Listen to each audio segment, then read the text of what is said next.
Daqui a poucas horas, um homem de 66 anos precisa decidir se entra ou não numa disputa que pode mudar o destino de milhões de pessoas. O relógio marca 5h40 da manhã no Rio de Janeiro. O telefone não para de tocar. A luz fria do escritório corta a escuridão. E do outro lado da Bahia, a cidade acorda entre sirenes, buzinas e o eco distante de tiros em alguma favela.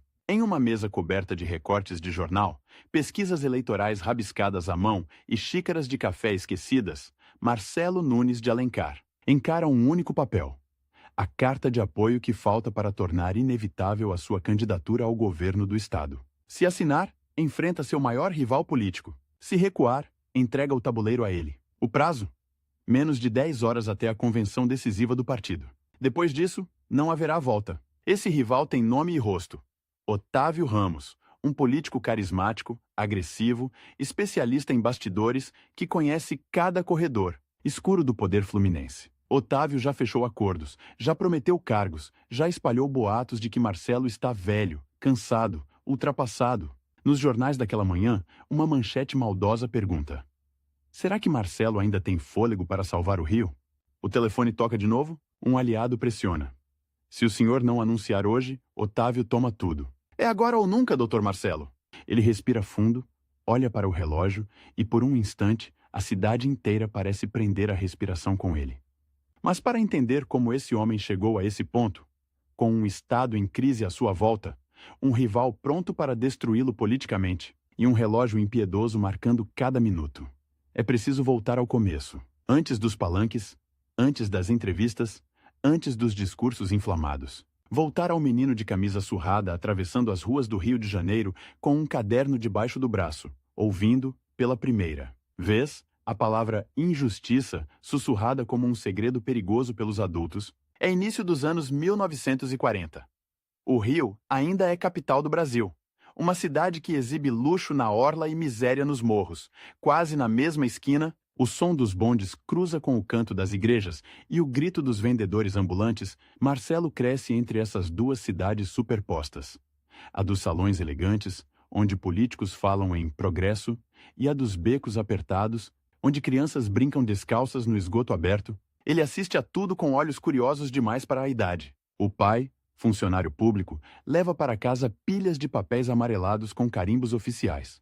Um universo burocrático que o menino não entende, mas que parece decidir o futuro de gente que ele nem conhece. A mãe, firme, trabalhadora, insiste em uma frase que se tornaria profecia: estuda, Marcelo. O mundo ouve quem sabe falar e quem sabe escrever. Certa tarde, o menino vê algo que não esquece. Voltando da escola, passa por uma pequena praça onde dois policiais discutem com um vendedor ambulante. O carrinho de doces, que para ele é quase um parque de diversões móvel, está virado. No chão, balas esmagadas se misturam à terra. O vendedor, de mãos trêmulas, tenta explicar que não tem licença. Um dos policiais, impaciente, empurra o homem contra a parede. Há crianças ali, olhando em silêncio. Marcelo sente um nó no estômago. Não entende de leis, não entende de alvarás, mas sente, com a força de quem ainda não aprendeu a relativizar, que aquilo é errado, muito errado.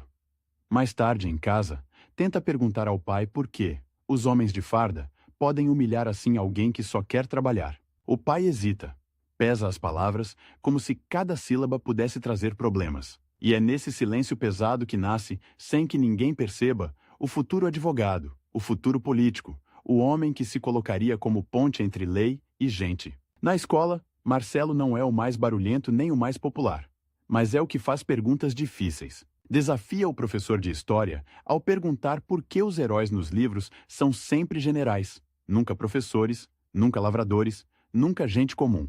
Quando o professor fala em democracia, ele ergue a mão e quer saber por que tantos colegas de seu bairro não têm o que comer. Se vivemos num regime que se diz para todos, as respostas são sempre vagas, teóricas, polidas demais para satisfazer um garoto que vê a desigualdade na porta de casa. Alguns professores o acham insolente, outros enxergam ali algo raro. Não uma rebeldia vazia, mas um incômodo sincero com a realidade. Vêm os anos de juventude, e com eles uma cidade em ebulição. O mundo fala de guerras, de ditaduras, de reconstrução. O Rio fala de reformas, de greves, de esperança e de medo.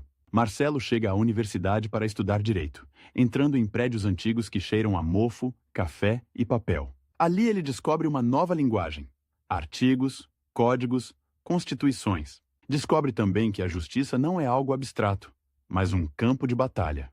Cada palavra numa lei pode ser uma arma, um abrigo, uma armadilha. Nas assembleias estudantis, o tom é inflamado, as ideias são grandes, o risco é real. Fala-se de liberdade de expressão, de perseguições, de colegas que sumiram depois de panfletos considerados subversivos. É nesse ambiente que Marcelo conhece o jovem brilhante que, anos depois, se tornaria seu grande adversário: Otávio Ramos. Na época, os dois parecem quase aliados naturais. Otávio é eloquente, domina o microfone, fala de mudanças com um sorriso sedutor. Marcelo é mais contido, mas suas intervenções cortam como bisturi.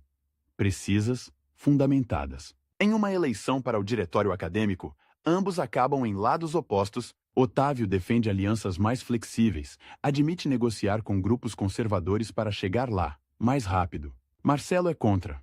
Para ele, há linhas que não se cruzam, por mais tentador que seja o atalho.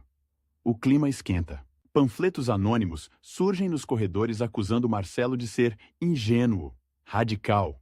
Alguém pichará certa noite uma frase no muro da faculdade: idealistas não governam, só atrapalham. Marcelo nunca descobre quem escreveu, mas suspeita. E essa suspeita, guardada em silêncio, é a semente de um antagonismo que atravessaria décadas. Num país que começa a endurecer politicamente, cada reunião estudantil parece um desafio ao tempo. A qualquer momento, a polícia pode invadir, as listas de presença podem parar em alguma mesa de delegado.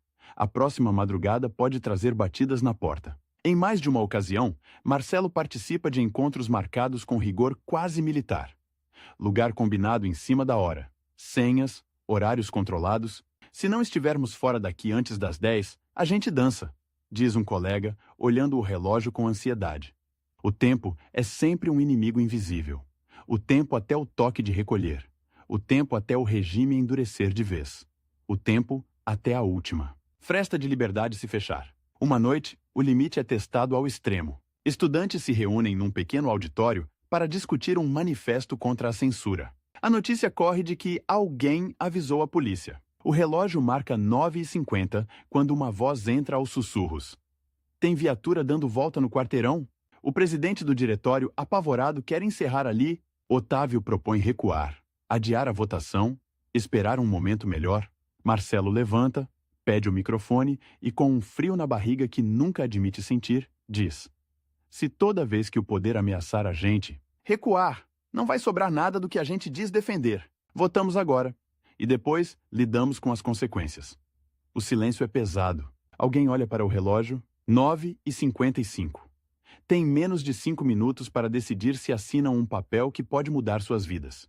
Eles votam, aprovam, assinam e saem, um a um, tentando parecer apenas estudantes qualquer voltando para casa.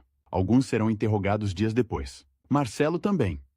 Passa horas encarando perguntas veladas, insinuações de que jovens brilhantes podem ter futuro promissor se souberem cooperar. É a primeira vez que sente na pele a força bruta do Estado tentando dobrar sua coluna. Não cede.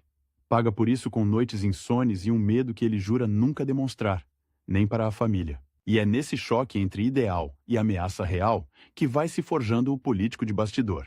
Aquele que mais tarde saberá calcular cada movimento sem perder, ou tentando não perder, o senso de propósito. Formado em Direito, Marcelo poderia ter escolhido o conforto de um grande escritório, honorários generosos, processos complexos, mas distantes da realidade do povo. Em vez disso, aceita casos difíceis, impopulares, às vezes quase impossíveis. Defende gente que ninguém quer defender. Pequenos comerciantes esmagados por impostos e burocracia. Famílias expulsas de áreas onde a especulação imobiliária chegou com máquinas e seguranças privados, servidores perseguidos por se recusarem a compactuar com esquemas. Em pilhas de processos mofados, ele aprende um dado brutal: leis, sozinhas, não bastam. Se quem aplica a lei é corrupto, covarde ou indiferente, a justiça vira ornamento, enfeite em discurso de palanque. Ao mesmo tempo, o cenário político do Brasil se transforma. Golpes, contragolpes, constituições rasgadas, promessas de ordem e progresso repetidas como mantra enquanto prisões se enchem. O Rio perde o status de capital, mas não perde o protagonismo nas crises. Em cada esquina parece haver um assunto político. O preço do pão, a violência, o transporte, a corrupção, tudo se mistura num caldo de frustração e descrédito. É nesse contexto que amigos, colegas e alguns antigos companheiros de faculdade começam a pressionar. Marcelo, você reclama da política, mas fica só no fórum. Vem pra dentro. Candidata-se. A gente precisa de gente como você lá. Ele resiste. Conhece demais os bastidores para achar que uma candidatura é apenas uma missão. Sabe dos acordos, dos compromissos, dos acertos escusos que rondam qualquer disputa. Mas um caso específico o marca. Uma família humilde, depois de anos de briga judicial, perde a casa por conta de um erro grotesco num processo. Um erro que todos veem, mas que nenhum funcionário se esforça para corrigir. Porque o sistema é assim mesmo. Ao sair do fórum naquele dia, Marcelo para na calçada, olha a cidade que se estende à sua frente. Prédios, morros, avenidas, gente apressada. E sente como se estivesse tentando enxugar o oceano com um pano de prato. É ali que algo muda. Talvez não dê mais para ficar só do lado de fora, pensa. Talvez seja a hora de entrar no jogo. A decisão de se lançar na política vem, ironicamente, com um ultimato do tempo. Um partido precisa de um nome forte para disputar uma vaga legislativa. O prazo para registrar candidaturas está a horas de se encerrar. Candidatos que pareciam certos recuam, com medo da repressão, com medo de se queimar numa eleição incerta. Um emissário bate à porta de Marcelo. A conversa é direta. Se o senhor topar, temos até meia-noite para registrar. Se não, essa oportunidade morre hoje. De novo, o relógio como personagem. De novo, a sensação de estar diante de uma encruzilhada que define décadas. Marcelo passa parte da tarde andando pela casa, em silêncio, enquanto o barulho da rua sobe pelas janelas. Lembra do vendedor de doces humilhado na infância, dos colegas perseguidos na faculdade, da família que perdeu a casa por culpa de um erro que ninguém quis reconhecer. Lembra também dos discursos fluentes de Otávio na universidade, dos panfletos anônimos, das tentativas de cooptação nas salas fechadas dos interrogatórios. Se eu não for, alguém como ele vai, pensa. E então com que cara vou reclamar do que eles fazem lá dentro? Quando finalmente responde ao emissário, faltam menos de 2 horas para o prazo. Está bem, vamos tentar. Não há discurso heróico, não há fanfarra. Há um homem dizendo sim, quase no limite do tempo, empurrado por uma mistura de indignação e senso de dever. A primeira campanha é um choque de realidade. Sem estrutura milionária, sem máquinas de marketing, a equipe improvisada usa carro emprestado, panfletos mimeografados, reuniões, em salões paroquiais, cheirando a café requentado. Enquanto isso, velhos conhecidos do mundo universitário, entre eles, novamente Otávio, aparecem agora com paletós bem cortados, jingles sofisticados, propaganda em rádio, uma certeza quase arrogante da vitória. Em alguns bairros, os voluntários de Marcelo chegam depois da tropa de Otávio e encontram muros ocupados, lideranças locais comprometidas, promessas generosas de obras que, muito provavelmente, jamais sairão do papel. E ainda assim, a cada conversa olho no olho, algo acontece. As pessoas reconhecem em Marcelo algo que não se compra com dinheiro. A sensação de que ele realmente está ouvindo. Durante um debate acalorado, em um auditório abafado, um mediador provoca. Doutor Marcelo, o senhor é conhecido por ser idealista. Mas política não se faz com idealismo, se faz com pragmatismo. O que o senhor responde a quem diz que o senhor não tem estômago para esse jogo? Antes que ele responda, Otávio pega o gancho.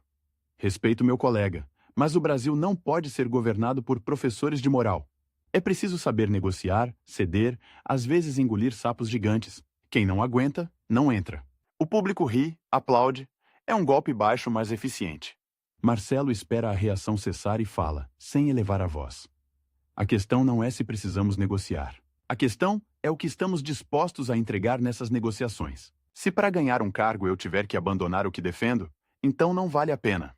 Porque no fim, quem paga essa conta não somos nós aqui no palco. É o povo. O silêncio que se segue é diferente daquele da universidade. Não é medo, é reflexão. Alguém na plateia balança a cabeça afirmativamente. Ali, em minutos, a imagem pública de Marcelo começa a se separar da caricatura de idealista ingênuo e a se transformar em algo mais perigoso para os adversários.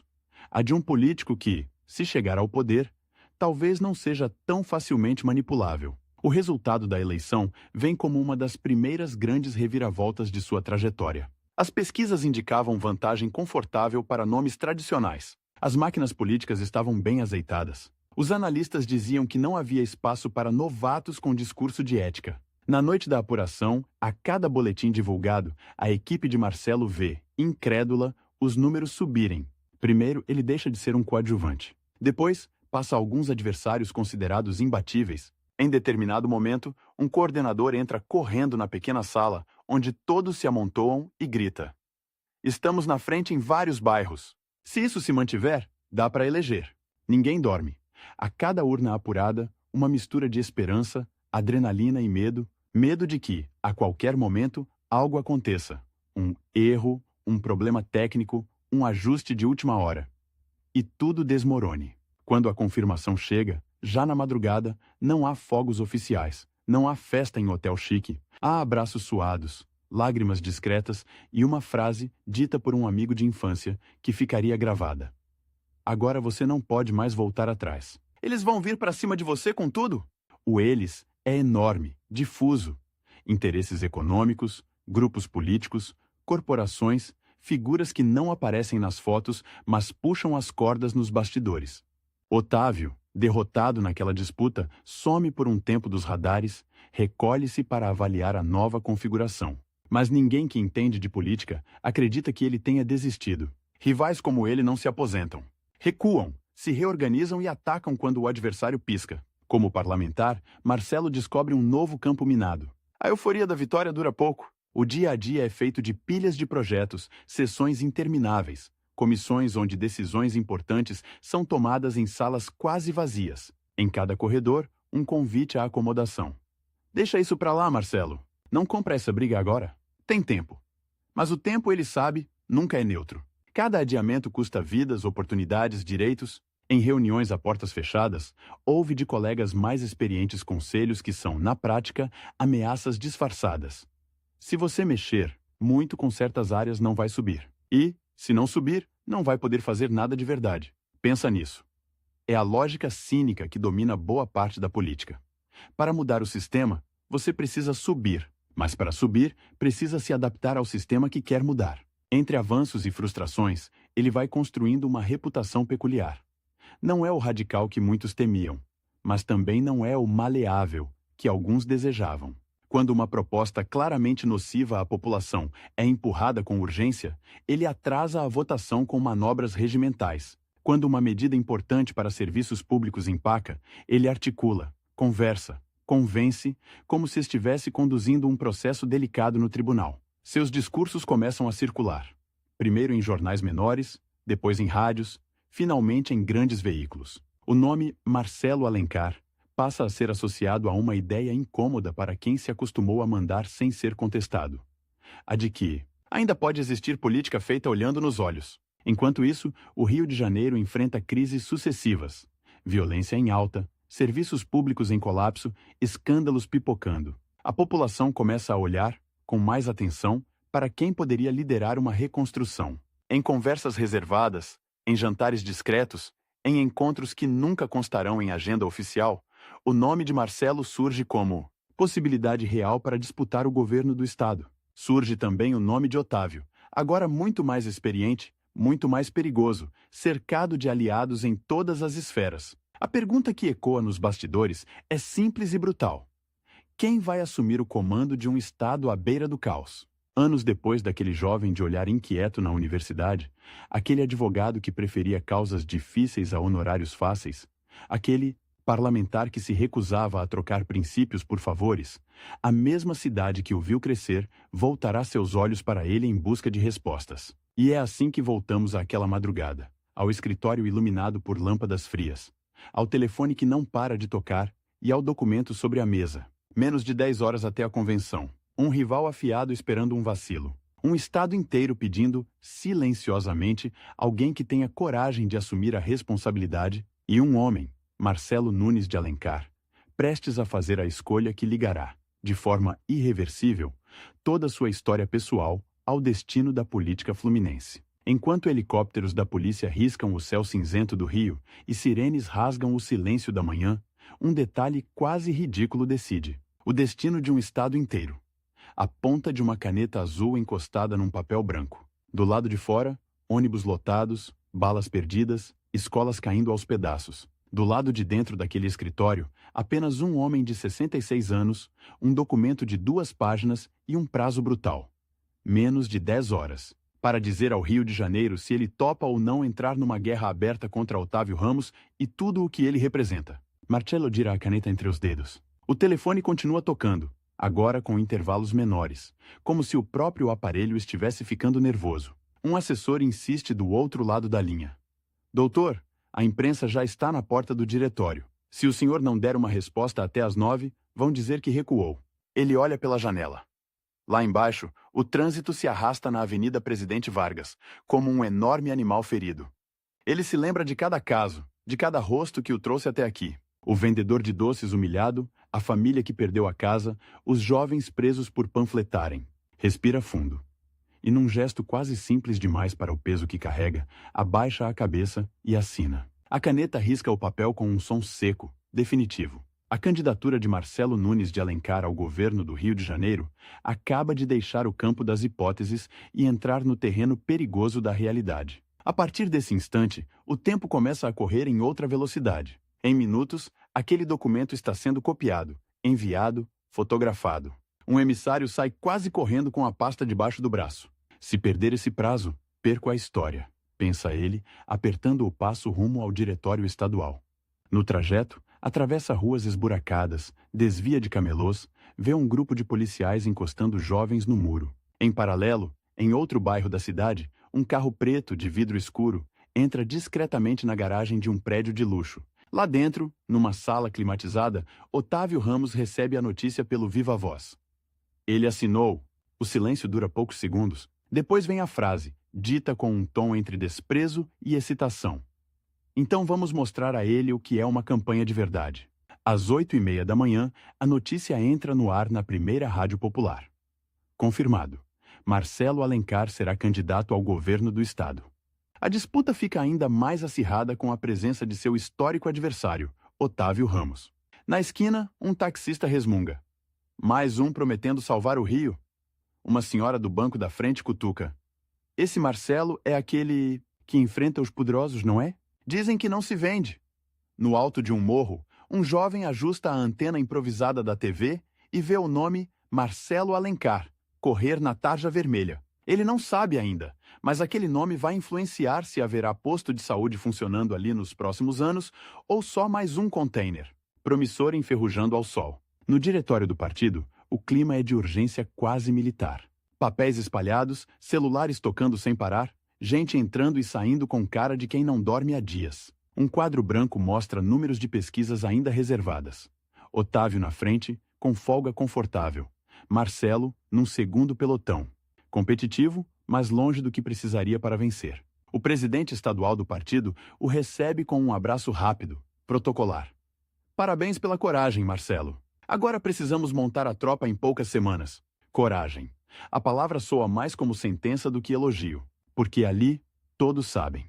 Coragem em política fluminense significa aceitar que sua vida será vasculhada, que seus erros serão amplificados, que seus medos serão explorados, que sua família será alvo indireto de recados que nunca aparecerão na TV.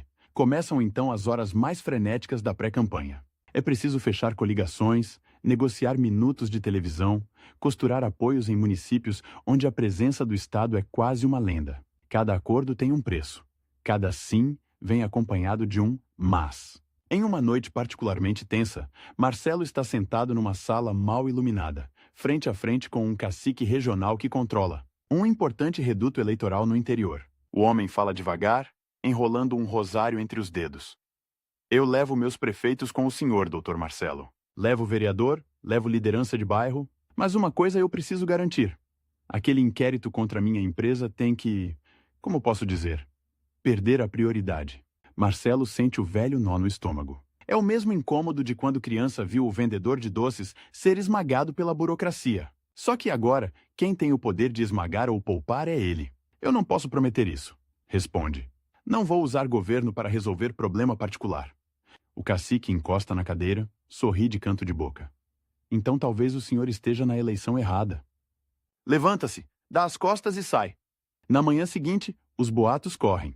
Aquele grupo está negociando apoio com Otávio. Essa é a primeira de muitas perdas calculadas. Em cada recusa a um acordo sujo, a campanha de Marcelo ganha em coerência e perde em tempo de TV, em cabos eleitorais, em estrutura. A equipe começa a sentir o peso. Em uma reunião acalorada, um coordenador desabafa. Doutor, eu entendo seus princípios, mas o senhor sabe o que significa disputar contra o Otávio com metade do tempo de televisão? Ele vai destruir sua imagem em cadeia estadual e a gente mal vai ter segundos para responder. Marcelo encara o quadro com o cronograma de inserções. Cada 30 segundos parece uma vida. Então vamos aprender a falar em menos tempo, diz, tentando esconder a própria angústia. Por dentro, ele sabe. Em política, quem controla o relógio controla o jogo. Enquanto os marqueteiros de Otávio preparam jingles chicletes, slogans vazios mas eficientes, a equipe de Marcelo decide apostar em algo arriscado. Mostrar o Estado como ele realmente está. Nada de imagens pasteurizadas da orla ao pôr do sol. Vão filmar hospitais com corredores lotados, escolas com goteira em sala de aula, viadutos pichados, viaturas com pneus carecas. Uma tarde, uma pequena equipe de filmagem acompanha Marcelo numa visita a um hospital da Baixada. No corredor, o calor é quase insuportável. Ventiladores quebrados, cheiro de desinfetante misturado com suor e tensão. Uma mãe segura o braço do candidato com força inesperada. O senhor diz que vai mudar o quê? Porque meu filho está aqui há 3 dias esperando o leito. 3 dias. Se fosse filho de vocês lá em cima, já tinha helicóptero para levar, né? O olhar dela atravessa qualquer roteiro. De noite, ao assistir às imagens brutas, Marcelo percebe que não precisa de texto pronto. A indignação real das pessoas é o discurso mais poderoso e mais perigoso que ele pode levar para a televisão.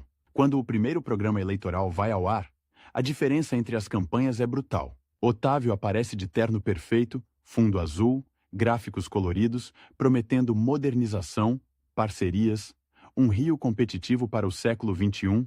Na sequência, entra o programa de Marcelo. Câmera na mão, imagem tremida, o corredor do hospital lotado, a mãe exausta encarando a lente. Depois, crianças estudando em sala com infiltração, um trabalhador mostrando a carteira assinada vazia por falta de emprego. Voz em off de Marcelo, firme, sem trilha épica.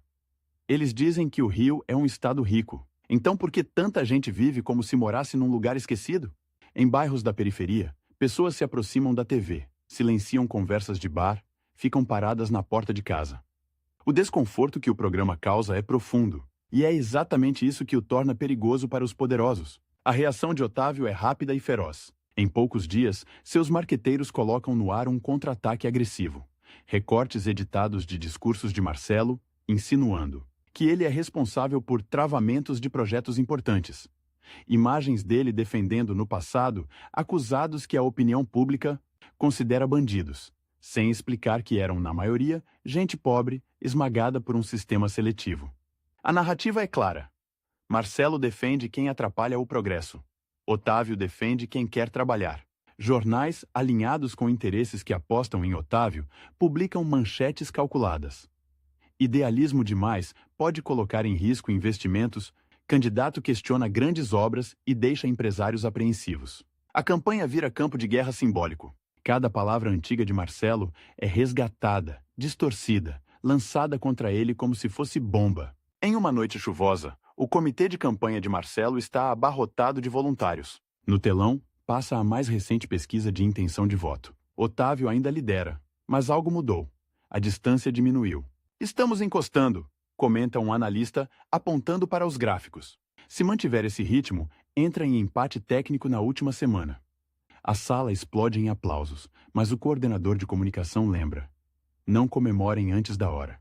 Eles ainda não atacaram com tudo. O golpe baixo vem quando a gente chega perto. E ele vem. 2 semanas antes da eleição, uma bomba política cai em pleno horário nobre. Um telejornal anuncia, com tom grave, que o Ministério Público investiga supostas irregularidades em contratos ligados a uma organização social que, no passado, prestou serviços jurídicos para um cliente de Marcelo. A trama é confusa, cheia de insinuações e poucos fatos, mas a mensagem subliminar é devastadora. O anticorrupção tem rabo preso. Nas redes de rádio e TV, comentaristas repetem palavras como suspeita, ligação nebulosa, necessidade de esclarecimentos. Em grupos de WhatsApp políticos, e também em grupos que não têm nada de espontâneos, circulam áudios anônimos. Eu conheço gente que trabalhou com ele. Dizem que essa história é só a ponta do iceberg. Naquela noite, a sala de estar da casa de Marcelo vira uma espécie de bunker emocional. A família se reúne, tensa. O filho mais velho, olhando o noticiário, solta: "Eles vão tentar te destruir, pai. Vão usar qualquer coisa." Marcelo permanece calado por alguns segundos longos demais. Depois responde: "Eles só conseguem me destruir se eu me desmentir. Se eu começar a agir como eles." Mas por dentro, ele sabe que nada é tão simples. Em política, a verdade demora. A calúnia é instantânea. E o relógio não para. Faltam 13 dias para a eleição. Os advogados passam a madrugada inteira montando uma resposta técnica, preparando ações judiciais, coletando documentos que provam que o envolvimento de Marcelo com aquele caso é muito menor do que a reportagem sugere. Mas a campanha não é travada apenas nos tribunais. É travada no imaginário das pessoas. Então ele toma uma decisão arriscada. Vai abordar o assunto de frente em seu próximo programa eleitoral. A equipe de marketing se divide. Se o senhor falar disso, reforça o tema, diz um. Se não falar, parece que está fugindo, rebate outro. Marcelo corta a discussão. As pessoas têm o direito de me ouvir, direto de mim. No dia seguinte, o programa começa com ele sentado numa sala simples, sem bandeiras ao fundo, sem música. Ele olha direto para a câmera e diz: "Nos últimos dias, muita coisa foi dita a meu respeito. Quero falar com você, olho no olho, sem edição. Eu cometi erros na minha vida, como qualquer pessoa, mas nunca usei cargo para enriquecer. Nunca vendi decisão, nunca troquei justiça por favor. Se um dia provarem o contrário, não vou precisar que a lei me derrube. Eu mesmo saio. O que eu não aceito é ver gente que sempre esteve abraçada com esquemas sujos tentando me dar lição de moral. O texto é duro, mas não é teatral. Em bairros onde a desconfiança com a política é regra, muitas pessoas comentam: pelo menos esse aí não parece estar lendo um texto escrito por advogado." Quando mais uma pesquisa é divulgada, o susto é geral. Mesmo depois do ataque, Marcelo não só não caiu, como cresceu alguns pontos. A narrativa de perseguido por enfrentar poderosos começa a colar. Nos bastidores da campanha de Otávio, o clima azeda, um estrategista joga um lápis na mesa e esbraveja: "Nada cola nesse sujeito. Vamos ter que ir para o tudo ou nada." Esse tudo ou nada vem na forma de uma manobra mais sofisticada. Em reuniões discretas, emissários de Otávio pressionam dirigentes menores do partido de Marcelo, oferecem cargos futuros, verbas, espaço em futuras composições, sob uma condição: trabalhem para reduzir o ritmo da campanha dele. Não precisa sabotar abertamente, só tirar o pé, diminuir a agenda, atrasar material, desmotivar a militância. Em certo município, a sabotagem quase funciona. Um carregamento de material de campanha de Marcelo se perde dentro de um galpão controlado por um aliado duvidoso.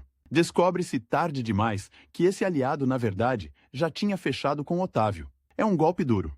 Em reuniões internas, alguns coordenadores pedem a cabeça de metade da equipe. Marcelo, porém, sabe que expor a guerra interna às vésperas da eleição pode ser suicídio.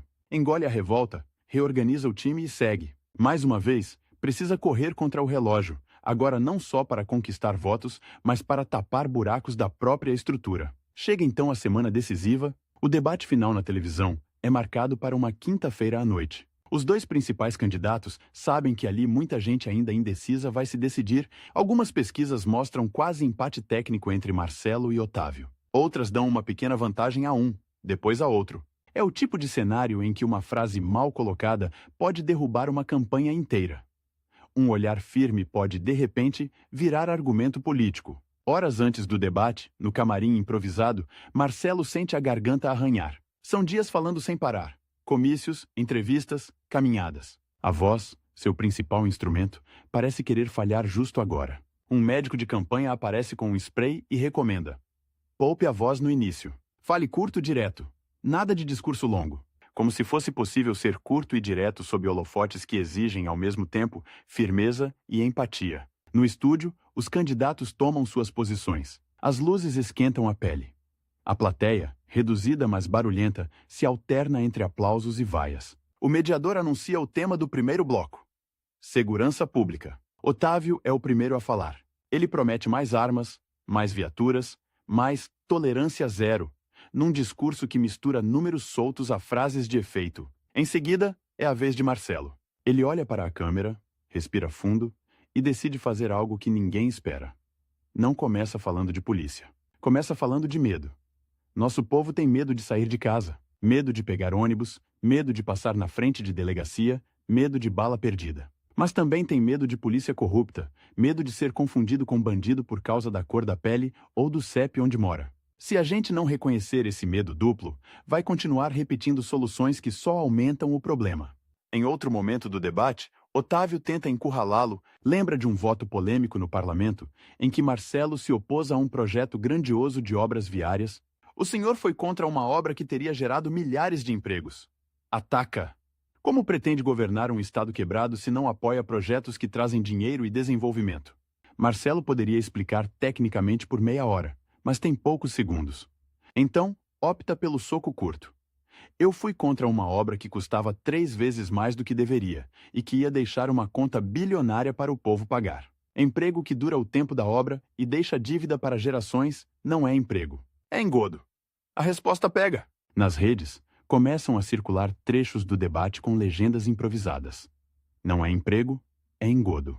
Quando as luzes do estúdio finalmente se apagam, já passa da meia-noite. No carro de volta, exausto, Marcelo encosta a cabeça no vidro e vê a cidade passando em manchas de luz e sombra. Em uma esquina, homens dormem na calçada. Mais à frente, um ônibus lotado ainda tenta chegar ao fim da linha. Se eu ganhar, vou herdar esse caos todo, pensa. Se eu perder, vou ter que assistir de fora enquanto outros brincam com isso. A sensação não é de euforia nem de derrota, é de peso. Os últimos dias de campanha são uma maratona quase desumana. O despertador toca às 5 da manhã. Café rápido, reunião de alinhamento, entrevista em rádio comunitária às 6, caminhada em bairro popular às 8, encontro com lideranças às 10, gravação de programa ao meio-dia, comício à noite. Em determinados momentos, o corpo pede arrego. Um assessor sugere: "Vamos tirar uma cidade da agenda, doutor. O senhor não é máquina." Marcelo responde seco: "As urnas não vão esperar eu descansar. Cada dia que eu deixo de ir, é um dia que o Otávio vai." A lógica é simples e brutal. Quem desacelera, perde. Chega, enfim, o domingo da eleição. Desde cedo, helicópteros sobrevoam a cidade. Filas se formam em frente às escolas. Fiscais de todos os partidos se movimentam como formigas nervosas. No comitê de Marcelo, uma pequena sala é transformada em sala de situação. Mapas nas paredes, telas com resultados parciais, telefones em cascata. No início da apuração, o cenário é desanimador. As primeiras urnas abertas são de bairros de maior renda, onde Otávio é favorito. Ele dispara na frente. Em alguns jornais online, já aparecem chamadas cautelosas. Otávio lidera a contagem inicial. No rosto de alguns aliados de Marcelo, volta aquele medo antigo. Vai ser mais uma daquelas histórias em que o sujeito chega perto, mas não vence? Mas a apuração tem sua própria dramaturgia. Conforme as urnas de periferia, da Baixada, do interior mais esquecido começam a entrar, a diferença diminui. Primeiro 5 pontos, depois 3. Em certo momento, um analista quase engasga ao ler o boletim. Atenção! Com 60% das urnas apuradas, temos empate técnico. No comitê de Marcelo, alguém começa a chorar baixinho, outro reza, outro finge estar calmo enquanto o joelho treme sem parar. O tempo parece se esticar. Cada nova atualização demora uma eternidade. Às 11h40 da noite, quando o país inteiro já está cansado, uma tarja aparece na TV com a frase que muda destinos. Matematicamente, eleito o novo governador do estado do Rio de Janeiro, a foto de Marcelo surge ao lado de números apertados. A diferença entre ele e Otávio é pequena. Tão pequena que qualquer erro de estratégia em qualquer esquina poderia ter invertido o resultado. No comitê, a explosão de gritos é imediata. Gente se abraça, alguns sobem em cadeiras, jogam papel para o alto. Marcelo, parado no meio do salão, leva alguns segundos para processar. Ele olha para os números, para os rostos suados à sua volta, para o telefone que já começa a tocar sem parar com ligações de jornalistas. Aliados, gente que nunca ligou antes e agora quer ser o primeiro a parabenizar. E no meio daquele caos alegre, uma frase, dita anos atrás por um amigo de infância, ecoa na cabeça. "Agora você não pode mais voltar atrás. Eles vão vir para cima de você com tudo. Do outro lado da cidade, num apartamento silencioso, Otávio observa os mesmos números na tela. O sorriso dele não é o de um homem derrotado, mas o de alguém que acaba de traçar o próximo movimento. Governar esse estado arruinado é prêmio ou castigo? Pergunta a um aliado. Vamos ver quanto tempo ele aguenta sem fazer o jogo. Continua. Desligando a TV, rivais como ele não são enterrados por uma derrota. São apenas adiados. Na madrugada que segue a vitória, Marcelo sai discretamente por uma porta lateral do comitê, entra num carro simples e pede ao motorista que dê uma volta pela cidade antes de levá-lo para casa. Ele quer ver, com os próprios olhos, o lugar que agora tem a obrigação de governar. Passa diante de hospitais com luzes acesas, delegacias com gente ainda esperando para registrar ocorrência, viadutos sob os quais famílias improvisam camas de papelão. A partir de agora, tudo isso cai na minha conta. Pensa, sentindo o peso de cada sirene distante como se fosse um lembrete pessoal. O cansaço é esmagador, mas o sono não vem. Como dormir sabendo que, em poucos dias, terá que entrar no Palácio Guanabara e, de lá, começar a mexer num emaranhado de interesses, dívidas, medos e esperanças acumuladas por décadas.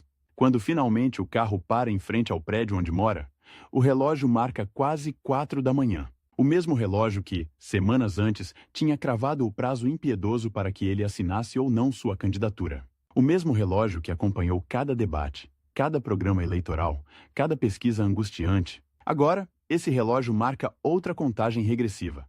Faltam poucos dias para a posse. Poucos dias para que o advogado que um dia se indignou com a humilhação de um vendedor de doces, o estudante que enfrentou a repressão nos auditórios universitários, o parlamentar que travou batalhas silenciosas nos corredores do poder, se torne, oficialmente, o homem, encarregado de tentar resgatar um Estado à beira do colapso. E, embora ainda não saiba, cada decisão sua a partir daqui vai ecoar muito além do mandato, moldando sua imagem como governador, como futuro senador, como ministro, como influência incontornável na política fluminense. E alimentando, em cada esquina do Rio, a pergunta, que não deixa ninguém em paz.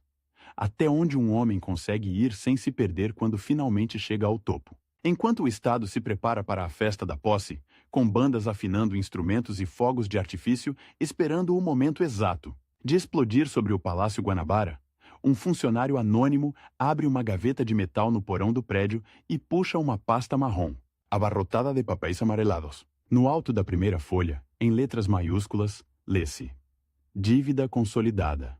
Urgente. Lá em cima, o povo se arruma para ver o novo governador. Esperança renovada. Aqui embaixo, números frios anunciam a verdade. O estado que Marcelo acaba de conquistar nas urnas é, na prática, um paciente em estado terminal. Entre o palco iluminado e a gaveta enferrujada, há um abismo que ele terá, em apenas 4 anos, para tentar atravessar. A cerimônia começa. A faixa é colocada sobre o peito, câmeras, flashes, uma multidão emocionada em frente aos portões, bandeiras agitadas, crianças nos ombros dos pais. Marcelo levanta a mão, acena, tenta sorrir, mas por trás da expressão firme, a cabeça corre em outra frequência. Ele pensa nos relatórios que recebeu na véspera.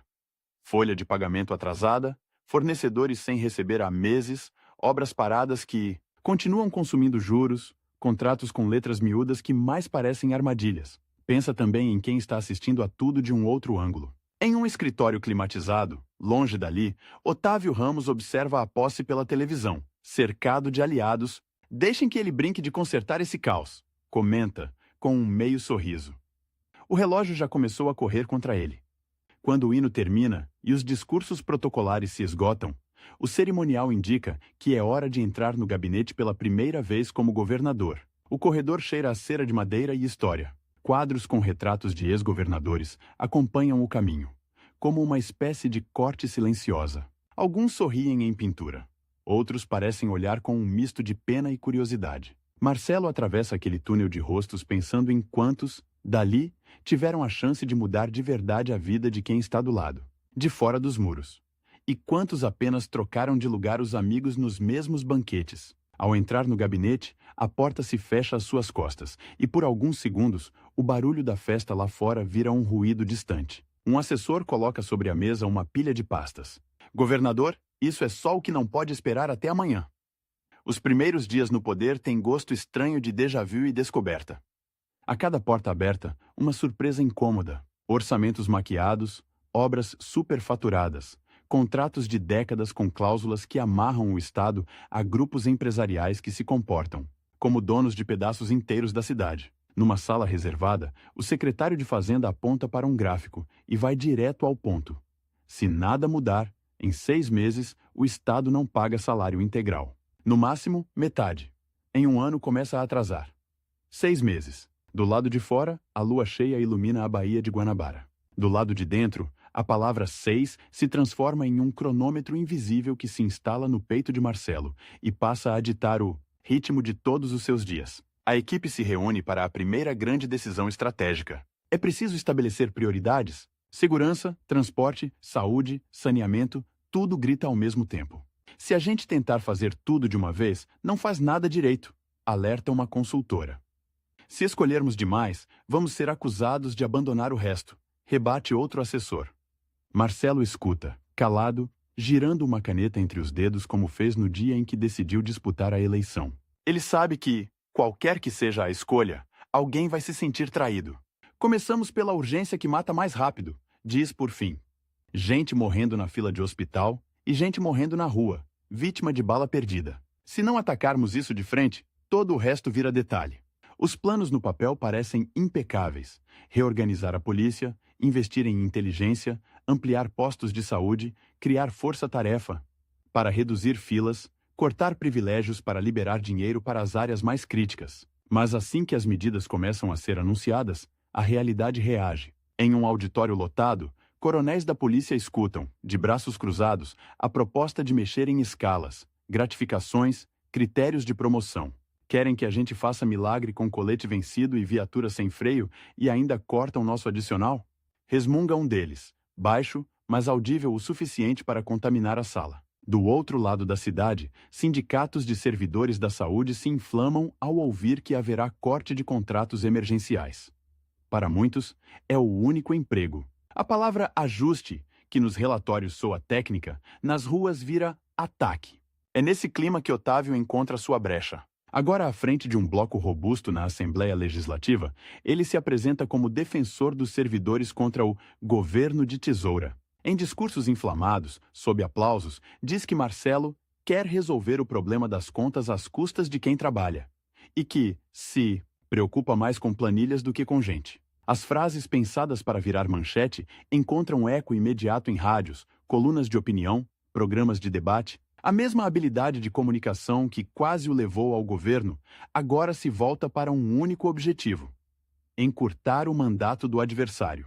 Na prática, mesmo que oficialmente dure 4 anos, o estopim da primeira grande crise de segurança vem numa manhã abafada de segunda-feira. Um ônibus lotado é sequestrado no meio de uma das principais avenidas da capital. As imagens transmitidas ao vivo paralisam o Estado. Gente se agarra à grade do viaduto para tentar enxergar o que acontece. Repórteres falam em tom urgente, repetindo a mesma informação em círculos, enquanto a polícia cerca o veículo. No palácio, um assessor entra correndo na sala de reuniões com o rosto pálido. "Governador, o senhor precisa ver isso." Na tela, a visão é quase surreal. Passageiros em pânico, o sequestrador circulando nervoso, armas apontadas de todos os lados. O telefone toca sem parar. Secretários falam ao mesmo tempo. Se isso terminar mal, vão culpar a polícia. Se a polícia não agir, vão culpar o senhor. O tempo passa em minutos esticados. Cada segundo é uma eternidade para quem está dentro do ônibus, para quem está do lado de fora. E agora, para quem está sentado na cadeira mais alta do estado, Marcelo respira fundo e faz o que prometeu a si mesmo que faria sempre. Pergunta antes de decidir. Quer ouvir o comandante da operação, quer saber qual é o protocolo, quer entender se há negociadores experientes no local. "Não quero cena de filme americano aqui, quero gente viva", diz firme. Mas a cidade inteira assiste em tempo real a tensão subir e descer, até que, em um intervalo de segundos, tudo desanda. Um movimento em falso, um disparo, gritos, fumaça. As imagens entram para o arquivo traumático da memória fluminense. Mesmo sem ter puxado gatilho algum, Marcelo sabe que, a partir daquele minuto, seu governo será medido também por esse episódio. E Otávio não demora a capitalizar. Em entrevista dada poucas horas depois, fala em fracasso da política de segurança frouxa. Insinua que a hesitação do governo custou vidas, promete ele mesmo tolerância zero com o crime e com a indecisão.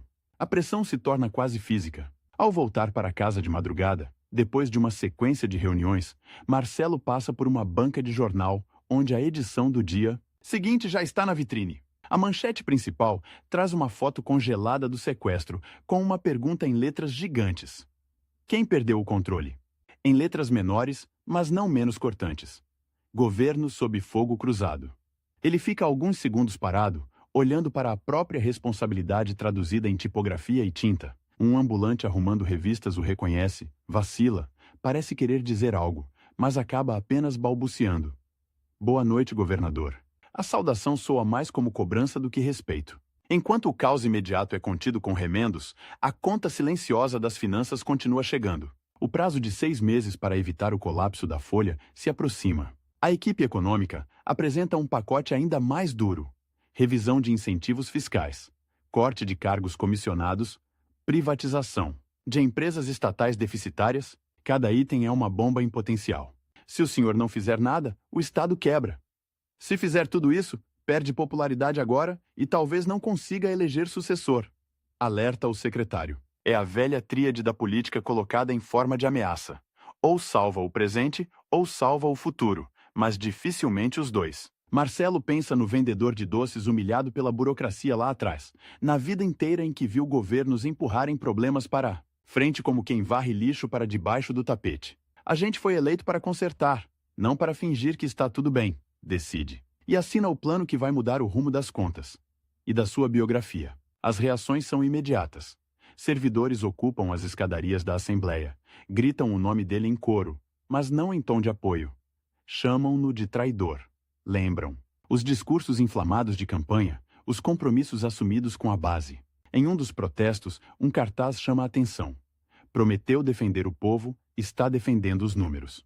A frase é repetida por comentaristas em programas de TV, por articulistas nos jornais, por gente que nunca leu o plano, mas se agarra à síntese fácil para explicar um sentimento difuso de frustração. Otávio, claro, aparece no meio dos manifestantes, megafone na mão, abraçando professores, policiais, enfermeiros, como se nunca tivesse defendido, em reuniões reservadas com empresários, os mesmos cortes que agora condena em público. No meio da tempestade, entretanto, algo começa a mudar em lugares que não saem na capa do jornal. Com o aperto nos contratos e o redirecionamento de parte do orçamento, pequenas reformas em hospitais saem do papel. Corredores ganham pintura nova, aparelhos encostados são consertados, um número tímido, mas crescente, de leitos é reaberto. Em bairros esquecidos, obras de saneamento básico finalmente avançam alguns quarteirões além da placa inaugural. Um jovem médico, atendendo o plantão madrugada adentro, comenta com uma colega.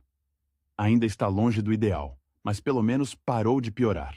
Ninguém relaciona diretamente esses avanços ao pacote impopular assinado no gabinete. Na política, o custo costuma ser imediato. O benefício, silencioso e atrasado. É justamente nesse hiato entre o que se vê e o que está sendo construído que a oposição encontra espaço para seu golpe mais ousado. Um dossiê circula, primeiro em off, depois na imprensa, apontando supostas irregularidades em contratos de uma das áreas mais sensíveis do governo. Obras de infraestrutura em comunidades carentes. A denúncia é feita em tom calculado. Insinua que pessoas próximas a um secretário de confiança de Marcelo teriam se beneficiado de aditivos e licitações dirigidas. Nos corredores do palácio, o clima é de incredulidade e raiva. Ele era um dos nossos mais corretos, garante um assessor, referindo-se ao secretário. Ou enganou todo mundo, ou estão armando. Marcelo sabe que está diante de um daqueles momentos em que não há saída indolor. Se defender o secretário cegamente e depois a culpa se confirmar, sua imagem de intransigência ética se desfaz. Se afastá-lo antes de qualquer investigação, corre o risco de parecer fraco, refém da pressão, abandonando aliados ao primeiro cheiro de pólvora. Passa horas folheando relatórios, ouvindo versões, conversando com gente de dentro e de fora do governo. No fim, toma a decisão que mais o atormenta, mas também a que mais o aproxima daquilo que sempre disse ser. Anuncia, em coletiva tensa, o afastamento imediato do secretário e a abertura de auditoria independente. Quem tem compromisso com o interesse público não teme investigação. Diz, olhando para as câmeras. Nem eu, nem ninguém da minha equipe está acima da lei. A reação de Otávio é um sorriso que não aparece na TV, apenas nos bastidores. Ele acabou de admitir para o povo que tem problema dentro de casa. Comenta com um aliado, esfregando as mãos. No dia seguinte, a manchete não fala da auditoria independente, mas da crise no núcleo duro do governo. A ideia de que Marcelo está cercado de gente suspeita começa a se espalhar, mesmo sem prova concreta. E, no entanto, é justamente a forma dura como ele lida com o caso que desperta, em círculos distantes, algo inesperado. Em Brasília, ministros e senadores passam a citar o modelo de transparência fluminense como exemplo a ser seguido. Convidam-no para reuniões, pedem sua presença em comissões, sugerem que ele coordene grupos de trabalho nacionais. A cadeira de governador, que vinha parecendo cada vez mais um castigo, começa a se conectar com um palco maior.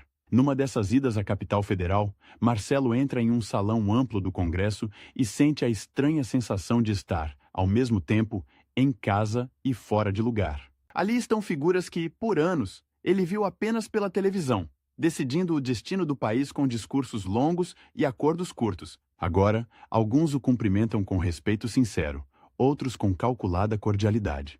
O senhor é o governador que não tremeu ao mandar investigar o próprio secretário, não é? Dispara um senador veterano com meio sorriso. A frase é elogio, mas também aviso. Aqui, coragem demais é sempre observada com desconfiança. Ao sair daquela reunião, um assessor comenta: estão cotando o senhor para assumir uma coordenação nacional de segurança. Marcelo apenas balança a cabeça. Um estado já é um incêndio completo. Imagina o país inteiro.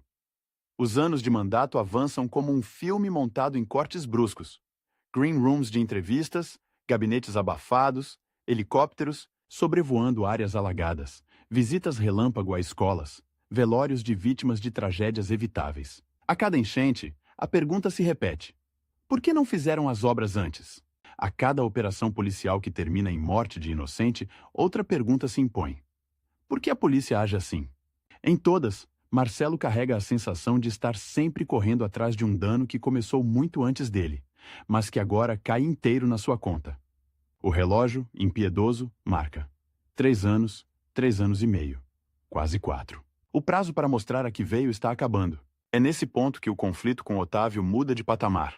Não é mais apenas oposição ruidosa na Assembleia ou farpas em entrevistas. Ele reaparece como articulador de um projeto claro: voltar à disputa pelo governo, encarnando o papel de capitão do povo traído. Em reuniões com empresários, promete reverter privatizações mal explicadas. Em conversas com sindicatos, diz que restituirá direitos arrancados à força. Em encontros reservados com prefeitos, garante liberação generosa de recursos se voltar ao poder. A mensagem é simples: onde Marcelo trouxe sacrifício, ele trará alívio. E o tempo corre a favor de quem promete atalhos. Dentro do palácio, cresce a pressão para que Marcelo dispute a reeleição e enfrente nas urnas o adversário que nunca desistiu. Pesquisas internas mostram um cenário nebuloso. Uma parte do eleitorado o vê como líder sério, duro, mas justo. Outra parte o enxerga como responsável direto pelas dores dos últimos anos. Se não for o senhor, a chance de tudo o que foi feito ser destruído é enorme, insiste um secretário. Se for o senhor e perder, seu legado vai ser selado como derrota. Vão dizer que o povo rejeitou suas escolhas, contrapõe outro. Pela primeira vez, o conflito não está apenas do lado de fora, mas atravessa o próprio grupo. E no olho desse furacão está a decisão mais difícil da carreira. Numa noite silenciosa, depois que a movimentação no palácio diminui, Marcelo se tranca no gabinete e fica olhando pela janela por minutos que parecem horas. O jardim do lado de fora está quase deserto.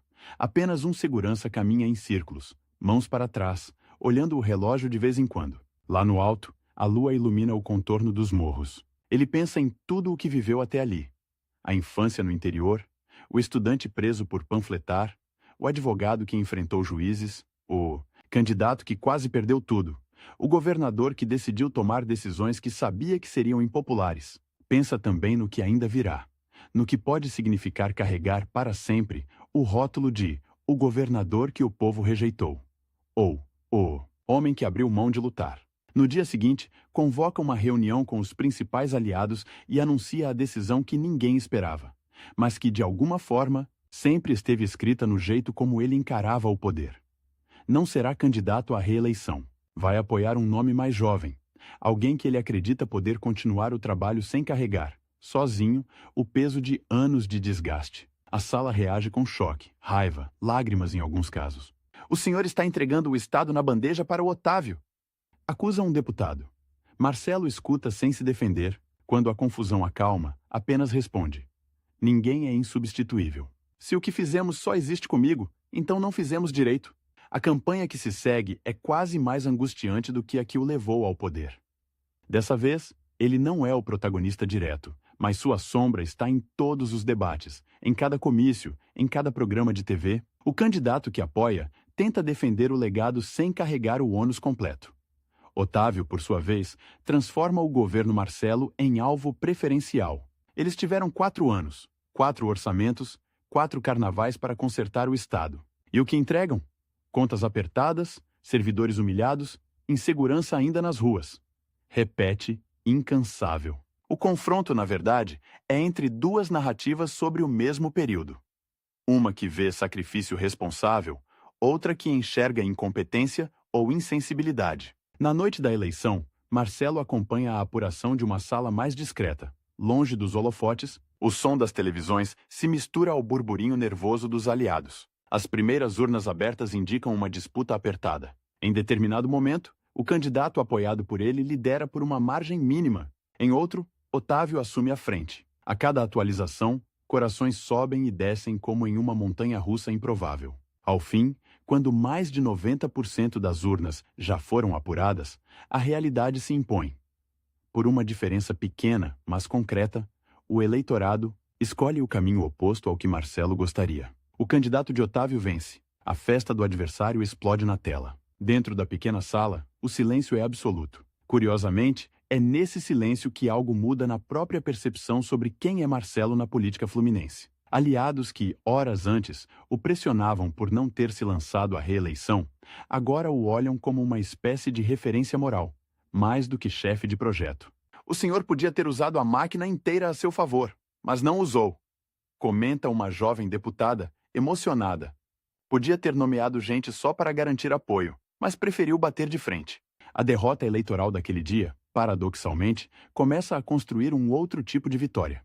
A de quem, mesmo exposto a todos os incentivos para jogar sujo, insistiu em jogar dentro das regras. Algum tempo depois, o dia de deixar oficialmente o palácio chega. O mesmo corredor com retratos que o recebeu na posse, agora o acompanha na saída.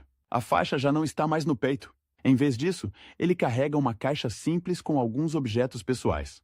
Fotografias de visitas a escolas, um quadro com desenho feito por uma criança de uma comunidade onde inaugurou uma clínica da família, um livro de capa gasta que o ajudou a atravessar noites insones. Funcionários fazem fila discreta para se despedir. Alguns apertam sua mão com formalidade. Outros o abraçam com força, sussurrando agradecimentos por pequenas decisões que nunca saíram nos jornais. Do lado de fora, um grupo pequeno, mas barulhento, grita seu nome em coro. Entre eles, um rapaz que, anos antes, ajustava a antena de TV no alto do morro para ver o programa eleitoral, onde ele mostrou, sem filtros, a realidade do Estado. Ao entrar no carro que o levará para fora dos portões como ex-governador, Marcelo olha pelo retrovisor e vê o palácio ficando menor, enquadrado pela janela como um cenário de filme que está chegando ao fim. Mas ao contrário do que muitos imaginam, é nesse momento que sua figura começa a ganhar outra dimensão. Agora, sem caneta na mão para assinar decretos, mas com uma história de enfrentamento a interesses poderosos, ele passa a ser procurado por quem quer entender o jogo por dentro sem se render completamente a ele. Vereadores, deputados, prefeitos recém-eleitos batem à sua porta em busca de conselhos. Em Brasília, quando o assunto é crise no Rio, seu nome é constantemente lembrado. Perguntem ao Marcelo, ele já viu esse filme?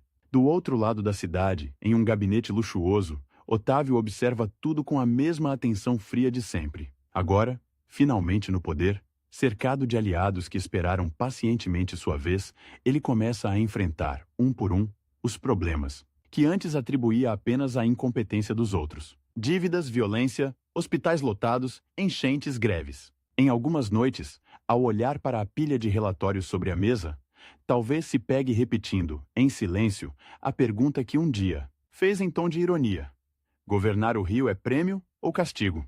A rivalidade entre ele e Marcelo, no entanto, já não se resume à disputa por cargos, transformou-se em algo maior.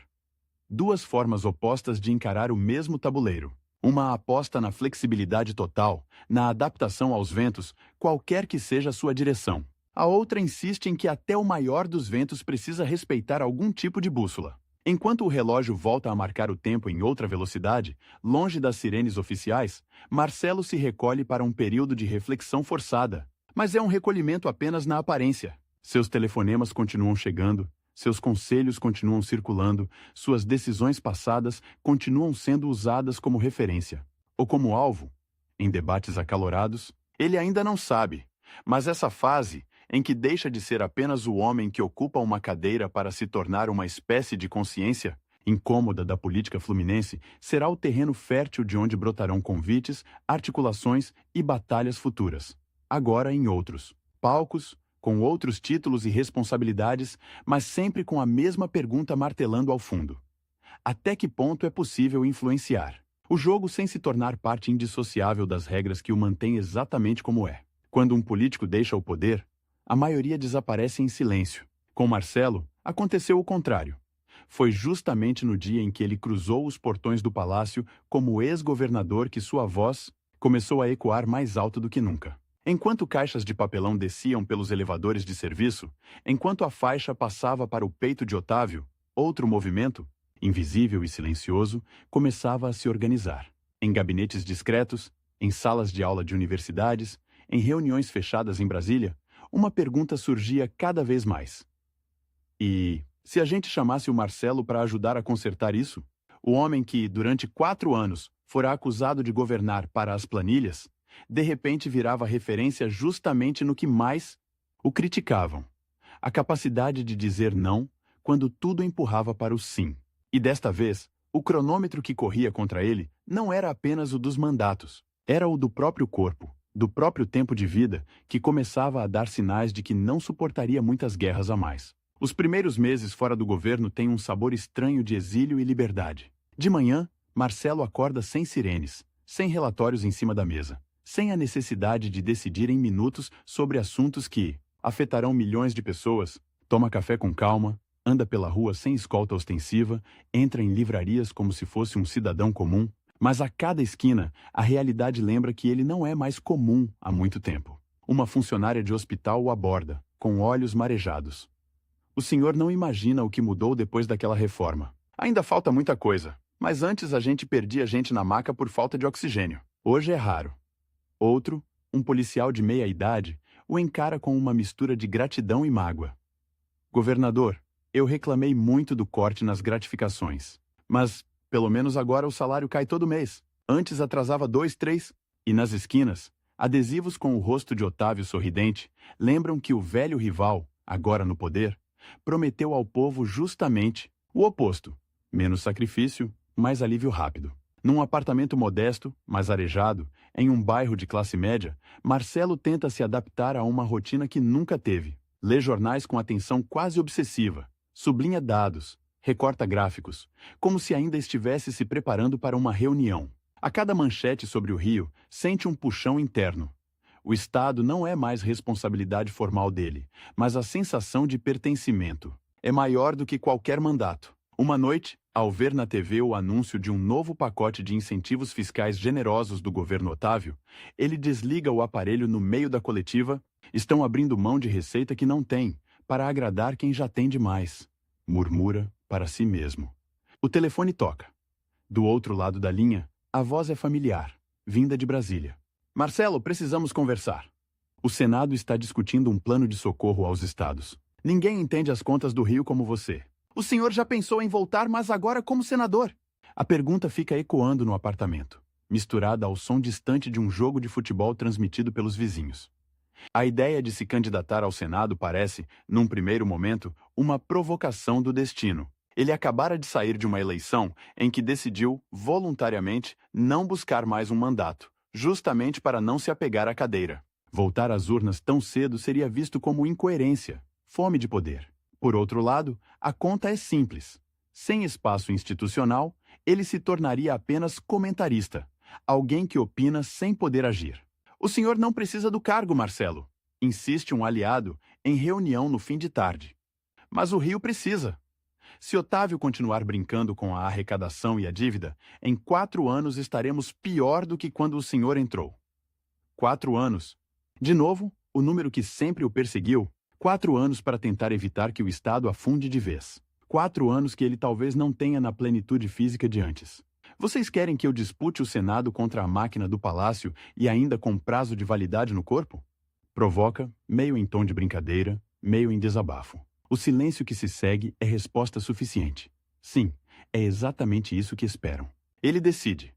Não com o entusiasmo do jovem advogado que um dia desafiou juízes, não com a euforia do candidato que subiu em carro de som em campanha, mas com a serenidade pesada de quem sabe que cada nova entrada no tabuleiro cobra um preço. Lança sua candidatura ao Senado com um discurso que foge do roteiro tradicional.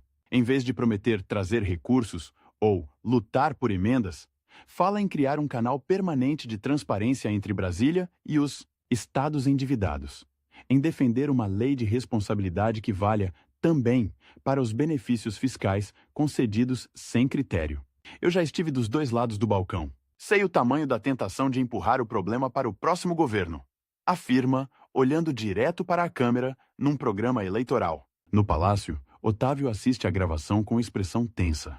Se ele for eleito, vai transformar cada debate sobre o Rio em julgamento do meu governo. Comenta, apertando os dedos na beira da mesa. A partir daquele momento, a disputa deixa de ser apenas local. Ganha, pela primeira vez, palco nacional. A campanha é dura, agressiva, marcada por dossiês, insinuações e uma guerra de versões sobre o passado recente. Otávio apoia abertamente um outro candidato ao Senado, mais alinhado com sua lógica de concessões rápidas. Programas de TV exibem cenas editadas dos 4 anos de governo Marcelo, sempre destacando as filas de hospitais, as greves, os protestos. Em resposta, a equipe de Marcelo mostra as mesmas imagens, mas em ordem cronológica invertida. Primeiro, o caos herdado. Depois, as pequenas mas concretas melhorias. A briga não é apenas por votos, é por narrativa. Em comício no interior, um eleitor se aproxima, segura o microfone e dispara. Governador, por que eu deveria votar de novo no senhor? Se da última vez que confiamos o senhor pediu sacrifício? Marcelo podia responder com números, podia citar gráficos. Em vez disso, escolhe a sinceridade crua que sempre o acompanhou. Porque enquanto eu estiver lá, ninguém vai fingir que dá para resolver a sua vida com um decreto mágico. Se o senhor prefere mentira confortável, vote em outro. Se prefere ouvir a verdade, ainda que doa, é comigo. O auditório, por alguns segundos, parece paralisado, depois explode em aplausos de um tipo diferente. Menos eufóricos, mais densos. A noite da eleição traz um déjà-vu, mas com sabor diferente. De novo, televisões ligadas, mapas coloridos, análise de comentaristas. De novo, o nome dele subindo e descendo em gráficos, a cada urna apurada. Mas desta vez, não há palácio em jogo, não há rival direto na mesma linha de chegada. Quando a contagem se aproxima do fim, o resultado se impõe. Marcelo é eleito senador pelo estado do Rio de Janeiro. A comemoração é contida. Ele sabe, por experiência, que a euforia da vitória dura pouco e que logo em seguida vem a parte em que ninguém mais quer saber. De discurso, apenas de resultado. Na mesma noite, sozinho em casa, ele abre uma pasta já antiga onde guarda recortes de jornais de vários momentos da sua vida política. Acrescenta cuidadosamente uma nova manchete. Ex-governador polêmico volta à cena como senador. Olha a data. Faz as contas mentalmente. Se cumprir o mandato inteiro, chegará ao fim com idade avançada, talvez sem condições de disputar mais nada depois. O Senado, percebe, é sua última trincheira institucional. E o relógio novamente começa a correr. Em Brasília, o impacto da estreia dele é imediato. No primeiro dia de sessão, os corredores do Congresso parecem maiores do que realmente são. Tamanha é a quantidade de jornalistas, assessores curiosos, tentando acompanhar cada passo do novo senador. Ele escolhe uma estratégia pouco usual. Em vez de se espalhar por dezenas de comissões, concentra sua atuação em 2 frentes cruciais para o destino do Rio: finanças públicas e segurança. Nas audiências, não fala em tom professoral, mas em relato vivo. Quando me sentei na cadeira de governador, havia só 3 alternativas reais: fingir que estava tudo bem, quebrar o Estado ou cortar na carne. Vocês sabem qual eu escolhi. A pergunta é: quantos daqui estão dispostos a fazer o mesmo nos seus estados? Alguns colegas se remexem desconfortáveis. Não é comum, no Senado, ouvir alguém admitir erros, fracassos, dúvidas. Menos comum ainda é ver alguém pedir que o país repense o próprio jeito de fazer política, num lugar construído para manter tudo como está. É numa dessas sessões que surge o convite que vai virar sua vida de cabeça para baixo mais uma vez. Depois de um discurso duro sobre a necessidade de coordenar, em nível nacional, o combate ao crime organizado que se espalha para além das fronteiras estaduais, um ministro se aproxima, ainda nos bastidores, e dispara sem rodeios. Marcelo, o país está à beira de perder o controle sobre regiões inteiras dominadas por facções. O governo quer criar um ministério extraordinário para coordenar a segurança pública. Queremos que o senhor assuma. A oferta vem com brilho e sombra. De um lado, a possibilidade de agir diretamente no problema que sempre o obcecou, agora em escala nacional. De outro, um preço alto: largar o mandato recém-conquistado, virar alvo de fogo cruzado vindo de todos os lados e, de quebra, ser acusado de usar o Senado apenas como trampolim. Ele pede 48 horas para responder. Sabe que, na prática, tem menos do que isso. O anúncio do novo ministério está marcado, a pressão política aumenta, os grupos de interesse começam a se mexer. É a primeira vez em muito tempo que o prazo não é os 4 anos de um mandato, mas 2 dias. Nessas 48 horas, o apartamento dele vira uma espécie de bunker de consciência. Entram e saem aliados, especialistas, amigos de infância, antigos adversários que aprenderam a respeitá-lo. Todos têm opiniões fortes. Como ministro, o senhor vai ter orçamento, poder de coordenação, equipe. É a chance da sua vida de deixar uma marca nacional. Argumenta um. Como senador, o senhor tem mandato, independência. Pode continuar falando verdades incômodas sem ter que obedecer à lógica do governo da vez. Contrapõe outro. Ele escuta, observa, anota pouco. À noite, caminha sozinho por uma pequena praça próxima de casa. O vento leve bagunça os cabelos já grisalhos. Olha para o céu escuro de Brasília. Sente o peso dos anos nas costas. Lembra do jovem que um dia foi preso por distribuir panfletos contra a ditadura. Se eu recusar essa missão agora, vou conseguir olhar para esse garoto de 20 anos nos olhos? Pergunta em voz baixa, para ninguém em particular. A resposta, como sempre, não vem em forma de revelação mística. Vem na forma de uma sensação incômoda no peito. A de que, se tiver forças, ainda não é hora de se poupar. Ele aceita. Em coletiva transmitida ao vivo, ao lado do presidente, Marcelo é anunciado como ministro responsável por coordenar a Estratégia Nacional de Segurança. Os flashes se repetem. A enxurrada de perguntas é previsível. O senhor não teme perder a independência que tinha no Senado? Como vai lidar com governadores que o veem como rival político? O que pretende fazer nos primeiros 100 dias? A palavra 100 gruda na sua cabeça. 100 dias.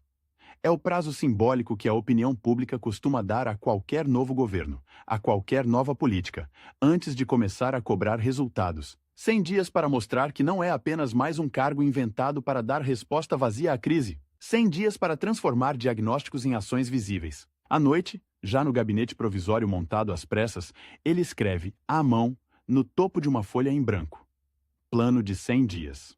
E logo abaixo, uma frase que repete como mantra: se não der para mudar tudo, que pelo menos não piore. O desafio é gigantesco. De um lado, governadores que veem no novo ministério uma ameaça à sua autonomia. De outro, corporações policiais desconfiadas de qualquer mudança que mexa em privilégios antigos. Somam-se a isso ONGs que temem uma escalada autoritária, especialistas divididos entre teorias e práticas, e uma imprensa ávida por manchetes de sucesso ou fracasso. No meio de tudo, um fato inesperado. O governador do Rio, Otávio, é um dos que mais resistem à ideia de coordenar ações com o ministério. Em reunião tensa, em Brasília, ele dispara: com todo respeito, ministro, o que o senhor não resolveu quando era governador do Rio, não vai resolver agora mandando de Brasília. A frase é um soco público. A sala fica em silêncio. Marcelo respira fundo. Poderia responder com um ataque. Poderia expor números que desmentem o adversário. Poderia humilhá-lo. Em vez disso, escolhe uma arma diferente. A verdade que dói em ambos. Otávio, A diferença é que, naquela época, eu não tinha quem coordenasse os esforços nacionais. Hoje, o senhor tem. Vai usar ou vai desperdiçar por birra pessoal? Alguns governadores se entreolham, surpresos. Ali, no confronto seco entre dois fluminenses, o país inteiro enxerga, de relance, o tamanho do abismo entre ego e responsabilidade. Os 100 dias passam em ritmo alucinante. Operações integradas passam a atingir facções que atuam simultaneamente em mais de um estado. Bases de dados que antes não conversavam começam a ser unificadas. Programas de prevenção são testados em áreas específicas, com resultados modestos, mas mensuráveis. A cada pequena vitória, um contra-ataque. Denúncias de abuso policial, críticas por suposta militarização da política de segurança. E acusações de que o ministro estaria usando ações para se projetar ainda mais. A figura de Marcelo volta a dividir opiniões intensamente, mas agora em escala nacional, em mesas de bar, em programas de rádio, nas redes sociais, ele vira símbolo de duas leituras opostas. Para uns, o último adulto na sala.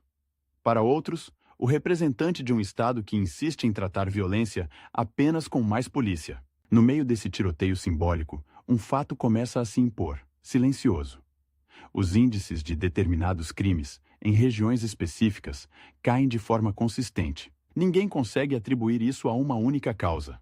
Mas, nos bastidores, especialistas admitem que a coordenação do Ministério fez diferença. É nesse momento em que o trabalho começa a engrenar que o corpo cobra a fatura de décadas de estresse e noites insones. Em um voo de volta do Nordeste, depois de visitar uma cidade traumatizada por uma chacina, Marcelo sente um aperto estranho no peito. Uma fadiga que não é só cansaço. Tenta ignorar, como fez tantas vezes. Um assessor insiste para que ele faça exames. Os resultados não são animadores. O médico é direto, sem metáforas. O senhor aguenta mais alguns anos nessa intensidade, ministro, mas não muitos. Se quiser ver seus netos crescerem, se quiser ter tempo para escrever o livro que vive prometendo, precisa diminuir o ritmo. O coração já entendeu que o senhor não tem limite. Chegou a hora de ensinar o corpo a dizer não. Mais uma vez, o relógio se apresenta, agora de forma brutalmente concreta.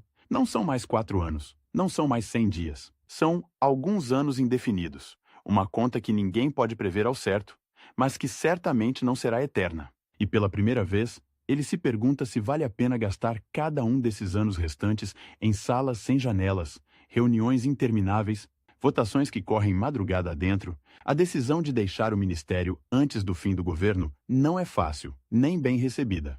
Haverá quem diga que ele abandonou o barco, quem interprete como cálculo para preservar a imagem antes que os problemas voltem a explodir.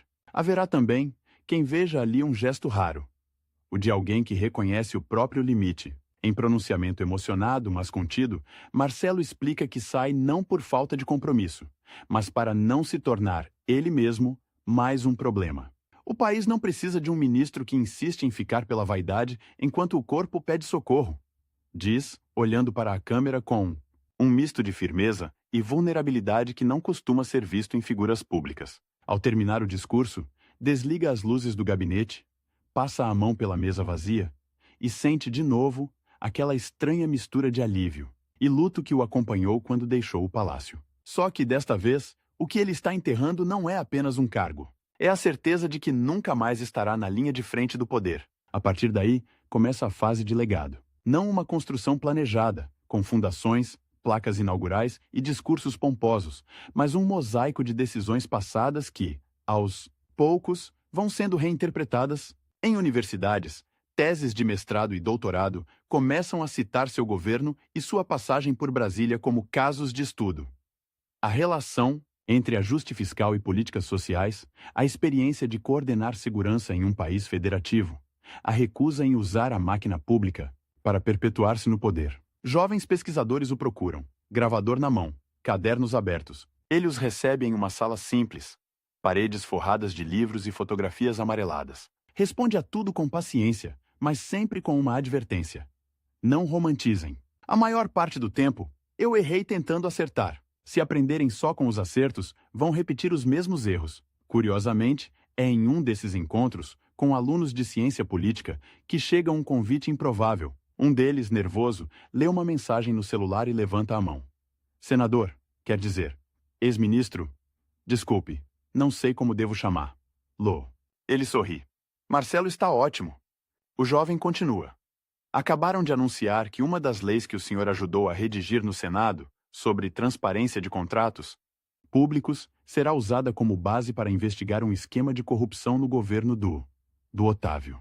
A sala se agita. Os alunos se entreolham. É como se, de repente, todas as peças de uma narrativa ganhassem um contorno perfeito demais para ser real. Marcelo, porém, não sorri, não comemora. Apenas baixa os olhos por alguns segundos. Não há alegria em ver o rival cair por um tipo de prática que ele passou a vida tentando combater. Há, no máximo, uma sensação agridoce de coerência.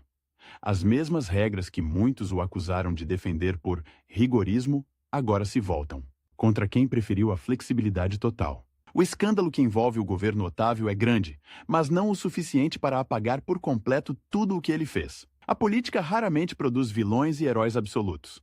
O que fica é um rastro ambíguo de decisões boas e ruins, acertos e desvios. Ainda assim, o contraste entre os dois perfis nunca pareceu tão nítido. Enquanto um enfrenta CPIs, processos, manchetes diárias sobre delações, o outro segue indo e vindo de casa para eventos acadêmicos, seminários, reuniões com jovens políticos sem precisar olhar por cima do ombro. Não que seja imune a críticas. Ainda há quem o ataque pelo excesso de austeridade, pelo moralismo, pela teimosia em não jogar o jogo. Mas justamente entre os mais jovens, essa teimosia vira virtude. Deputados recém-eleitos o procuram em busca de conselhos sobre como enfrentar lobbies, como sobreviver a chantagens sutis, como dizer não a propostas indecorosas sem ser engolido pelo sistema. Ele não oferece fórmulas prontas, apenas histórias. Na dúvida, costuma dizer, perguntem-se se vocês teriam coragem de ver essa decisão estampada na manchete de amanhã. Se a resposta for não, recuem. Nos últimos anos de vida, Marcelo se dedica a algo que sempre adiou. Escrever? Não um livro de autoexaltação, mas uma espécie de diário público de erros e acertos, com nomes, datas, bastidores, mas também com reflexões mais profundas sobre o que significa de fato governar. No manuscrito, que vai se acumulando em pilhas de folhas sobre a mesa, ele não poupa ninguém, nem a si mesmo. Fala das vezes em que cedeu à pressão, das ocasiões em que foi duro demais, das noites em que chorou escondido no banheiro depois de um velório, das decisões tomadas sabendo que perderia votos, mas acreditando que ganharia tempo para o Estado. Quando o livro finalmente é publicado, já com ele cansado, andando mais devagar, o impacto é grande. Alguns se irritam com a franqueza, outros se inspiram. Em poucas semanas, a obra vira leitura obrigatória em cursos de administração pública, não porque oferece soluções mágicas, mas porque expõe, sem maquiagem, o custo humano de cada escolha. Certa noite, já debilitado, ele é levado a um hospital para exames de rotina que se tornam internação. O quarto tem vista para longe, mas, se o olhar for paciente, é possível ver, ao fundo, o contorno dos morros do rio, recortados contra o céu laranja do fim da tarde. A televisão está ligada, sem som, transmitindo um debate acalorado na Assembleia Legislativa. Na legenda, aparece uma frase que o faz prender a respiração por um segundo. Deputado cita legado de responsabilidade de Marcelo Nunes de Alencar para defender novo ajuste fiscal. Ele solta o ar devagar, quase como quem ri sem força. Não imaginava que viveria o suficiente para ver aquela associação. O nome dele usado por outros como escudo para medidas duras, mas necessárias. Sabe que, dali em diante, seu legado estará sujeito a apropriações, distorções, releituras, como acontece com qualquer personagem político marcante. Sabe também que não terá controle sobre isso. E pela primeira vez, essa falta de controle não o apavora. Ao contrário, soa como libertação.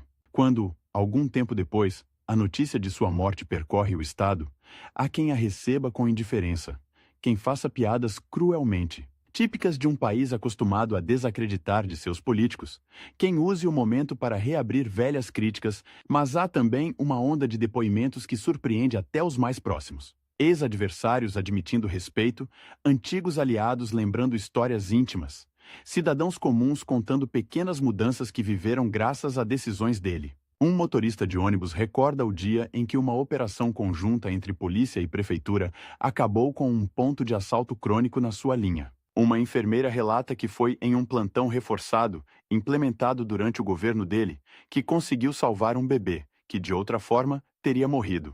Um jovem vereador confessa que só entrou na política depois de assistir, ainda adolescente, a um debate na TV em que Marcelo, cercado de acusadores, preferiu admitir um erro a fingir que nada havia acontecido.